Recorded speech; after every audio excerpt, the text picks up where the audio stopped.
السلام عليكم ورحمة الله وبركاته.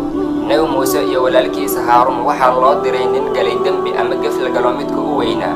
Wuxuu dhahay ana rabbukum al-a'la, aniga waxaan ahay rabbigiina sareeya. laakiin Allah subhanahu wa ta'ala wuxuu amray in lagula hadlo hadal jilicsan. faqula lahum qawlan layyinan la'allahu yatadhakkaru aw yakhsha. unadaha oo kula hadlo hadal jilicsan waxa laga yaabaa in uu waantoobo oo cabsoodo. qof dambigaas galay ayuu Allah subhanahu wa ta'ala amray in hadal jilicsan lagula hadlo.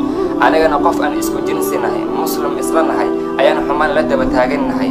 Allah maxay dabciyadeena iyo dabciyada quraanka ina farayo ay kala duwan yihiin. ilaahay oo quraanka fahamkiisa iyo ku dhaqankiisana fahamsiin qulubteena gali. wassalaamu alaykum wa rahmatullahi wa barakatuh.